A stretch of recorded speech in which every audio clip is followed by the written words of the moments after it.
Today was the first workout of the new intensity block, and I was able to, on my top set, to go for a new PR of reps. I had an AMRAP with 223.5 kilograms, which with a quick calculation in my head, I think that is like 494 pounds, something along those lines. Is between 490 and 500 anyway. And I was to go for an AMRAP, and if I got 6+ reps, it would have been a PR on its own, never mind doing prior working up sets.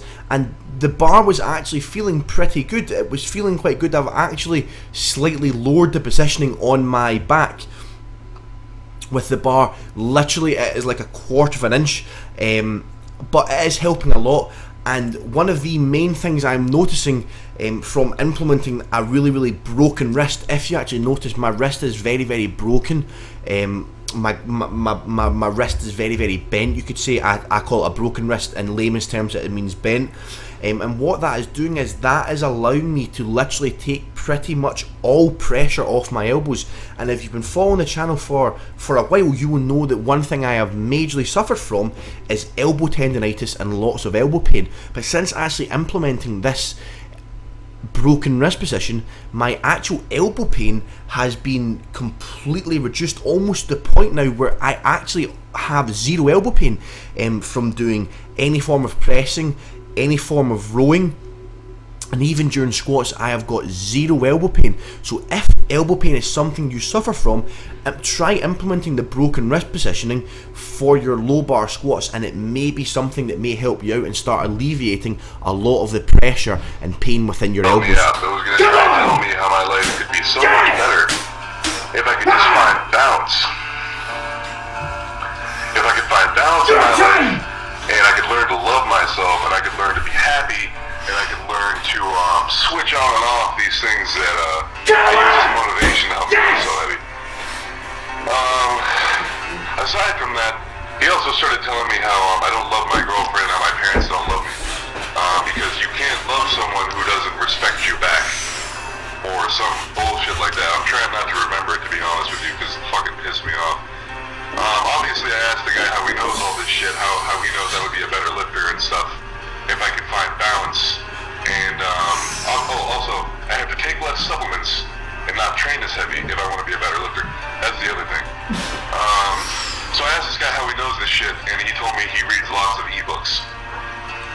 Motherfucker. Fuck you.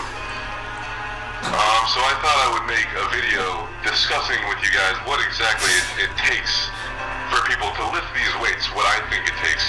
Because I've talked to a number of people, and this is what I get from the top people I know. It does not take a fucking happy individual to do this shit. To lift these kinds of weights is not a happy thing. It's not something you do if you are content and happy and everything's going fantastic and your life was fucking wonderful.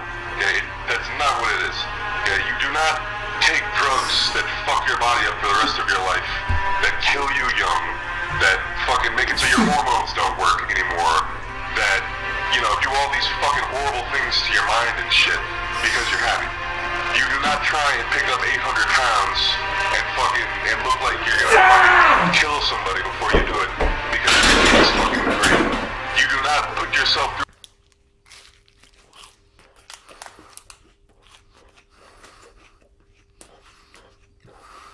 Between squats and bench press,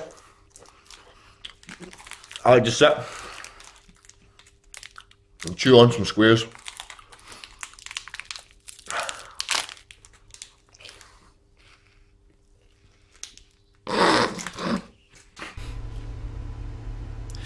One of my absolute biggest downfalls on bench press and biggest weaknesses, although there are several, is actually giving myself a lift off.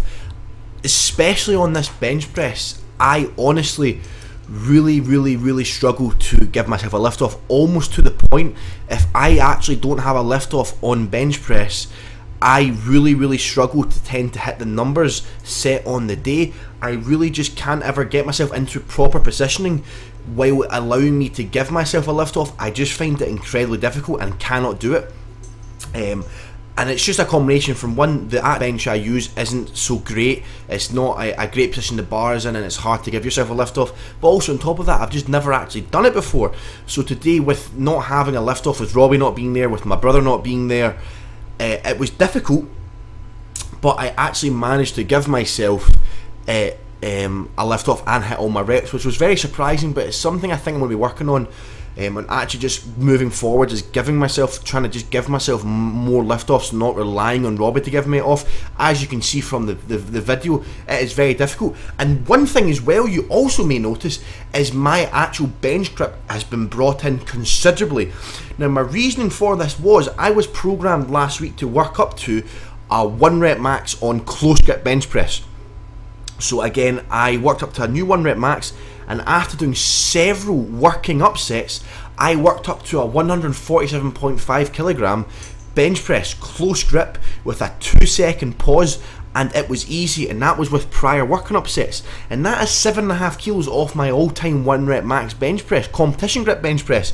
So what I've thought is that actually on my competition grip bench press, although it is a decreased range of motion, I feel that it's just a weaker pressing position for me. So I'm giving up some range of motion for a close ring grip, and I'm hoping that in the future it will pay off by giving me a bigger bench press.